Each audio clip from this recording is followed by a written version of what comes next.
Hi, I'm Dr. Peters with Peters Wellness Chiropractic and Massage. This week's quick video is going to touch on the topics of health, wealth, love, and happiness. I have a mentor, and those are the four pillars that he talks about for the keys of living a fantastic life.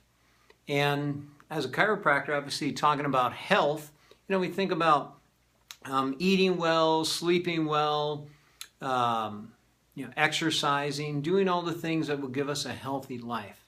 But when we look at the wealth side, financially, how are we doing? How is our job? Are we educating ourselves so we can make ourselves more valuable so that we can bring more to the marketplace so that we will be paid in that value?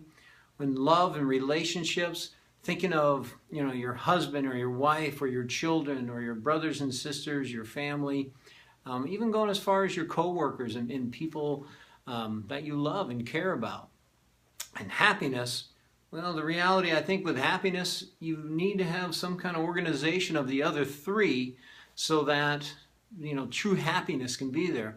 I also heard that, you can have all the other things in order. You can have your love life being good, your health is good, but if you have a job that you cannot stand or that you despise, it would really be hard to be truly happy, especially most of us are spending a lot of hours at the workplace or doing work.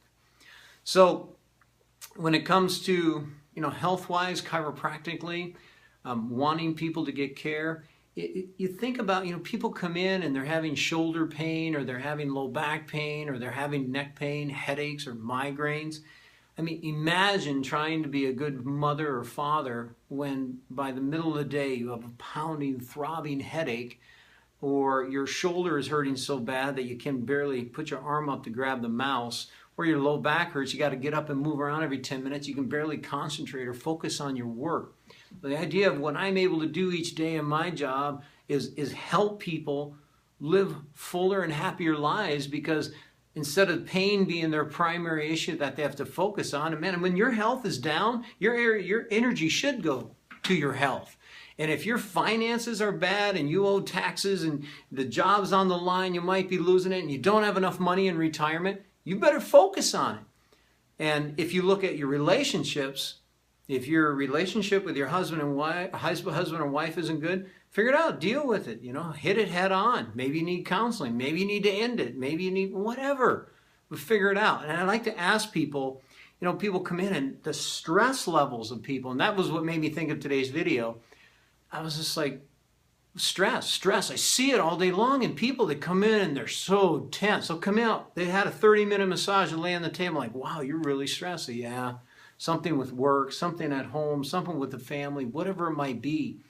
But what I like to ask people is, if you look at health, wealth, love, and happiness, whatever order you put them in, out of those four, which one do you think you need to focus on the most? And ask yourself that question.